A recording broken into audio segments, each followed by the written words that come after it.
a respeito do behaviorismo, ou psicologia comportamental. Isso influencia na pedagogia, ou seja, a psicologia comportamental é a psicologia mais comum de termos diálogo, relações com a pedagogia, ou seja, com o espaço de sala de aula, com a aplicação do ambiente escolar.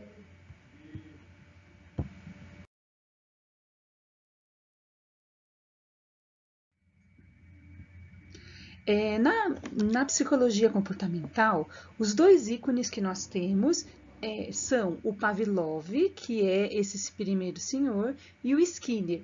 Os dois foram ícones dentro da organização da psicologia comportamental e foram os primeiros pesquisadores que tiveram a intenção de desenvolver uma psicologia científica, uma psicologia que tivesse um diálogo próximo com a ciência.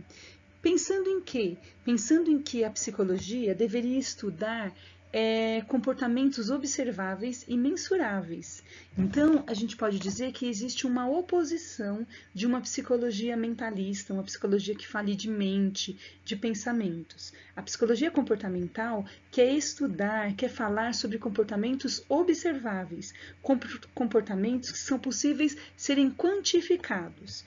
Isso tudo pensando que uma das características da ciência é que a ciência tem um controle de variáveis e tem a possibilidade de fazer previsões. Pensar controle de variáveis e previsões no comportamento humano é um grande desafio que os psicólogos comportamentais se aplicaram em resolver essa questão. O primeiro experimento que nós temos a respeito da psicologia comportamental aconteceu com o Pavlov, não aconteceu com seres humanos, aconteceu com animais. Foi por meio disso que ele descobriu que era possível prever comportamentos. Então, o primeiro experimento é um experimento a respeito da alimentação dos cachorros e da campainha. Então, esse quadro está mostrando para a gente que o cachorro, quando vê o alimento e ele está com fome, ele tem salivação. A salivação é um comportamento que o animal produz. O Pavlov teve a ideia de sempre que apresentava o alimento para o cachorro, ele tocava uma campainha. Então, esse cachorro conhece o som da campainha e aí o Pavlov, durante algum tempo, apresenta o alimento junto com a campainha. Chega em um dia que o Pavlov apresenta só a campainha. O que acontece com o cachorro? O cachorro saliva, imaginando que o alimento vai ser apresentado. Nesse experimento, o Pavlov consegue fazer a previsão de um comportamento do cachorro. Isso é uma grande descoberta para a psicologia comportamental.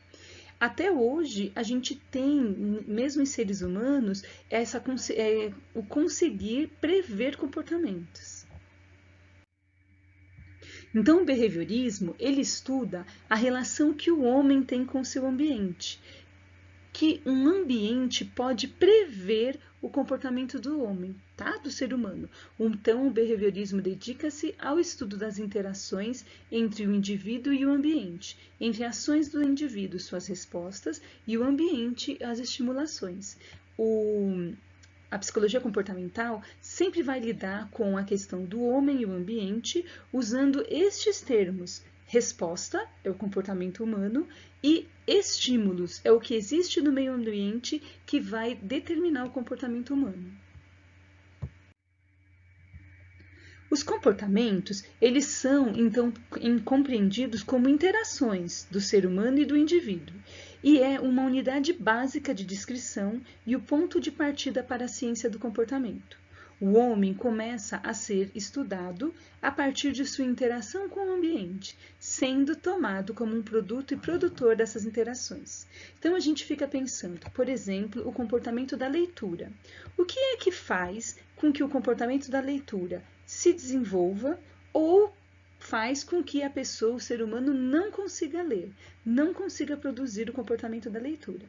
Essa é uma grande questão que tem o diálogo entre a pedagogia e a psicologia.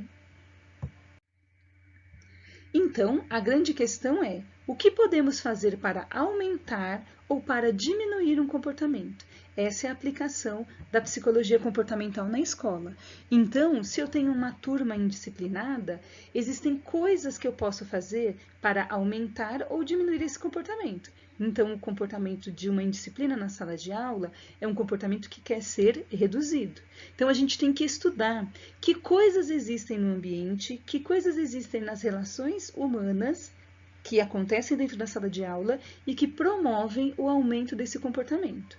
Ou quando a gente tem, por exemplo, um comportamento de crianças felizes no ambiente escolar. A gente tem que estudar e pensar que fatores existem dentro dessa escola que faz com que as crianças estejam felizes. Para chegar nesse entendimento, a gente precisa primeiro pensar que o Pavlov e o Skinner estudaram e determinaram que existem dois tipos de comportamentos diferentes. Existem os comportamentos respondentes e os comportamentos operantes. O comportamento respondente, ele está ligado, por exemplo, ao piscar dos olhos, ao ritmo de respiração, à batida do coração. São comportamentos, são ações que estão ligadas ao corpo humano e que o ser humano não tem domínio. Você não consegue ter um domínio de em que momento você irá piscar.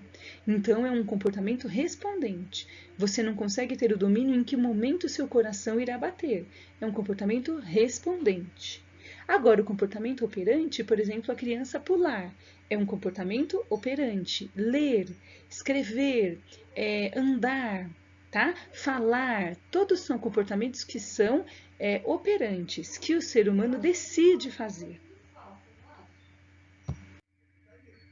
O condicionamento respondente, a partir de compreender que tipo de comportamento o ser humano pode desenvolver, a gente pode conseguir associar o comportamento, o fazer ou não fazer algo, com o ambiente, com fatores do ambiente. Então, esse condicionamento, o desenvolver essa resposta, o ter o controle sobre uma resposta do ser humano, chama-se reforçamento.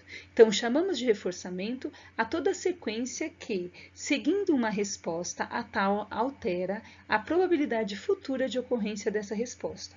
O reforço pode ser positivo ou negativo. Então, do que nós estamos dizendo? Vamos pegar um comportamento para analisar. Por exemplo, o comportamento de ler. Existe algo dentro do ambiente da escola, da sala de aula, que faz com que a criança consiga ler, ou que faz com que a criança não consiga ler. Então, este é o positivo, consegue, aumenta a frequência. O negativo, não consegue, diminui a frequência, a pessoa não continua fazendo isso mais vezes. Um exemplo, as crianças adoram figurinhas. Então, quando você diz para a criança, olha, se você fizer a tarefa, quando terminar a tarefa, você vai ganhar uma figurinha, isso é um reforço positivo. É algo que acontece no meio ambiente e que vai fazer com que esse comportamento aumente de frequência, aumente a quantidade de vezes que ele acontece. Um exemplo de reforçamento negativo é, por exemplo, a multa de trânsito. O indivíduo, por exemplo, estaciona num local proibido. Se a pessoa estaciona nesse local proibido e recebe uma multa de trânsito, a tendência é que ela não estacione mais. Então, é um reforçamento negativo. Os nossos comportamentos em sociedade, eles funcionam muito nesse sistema de reforço positivo e reforço negativo. Por isso que a gente acaba tendo respostas em utilizar o reforçamento dentro do ambiente escolar.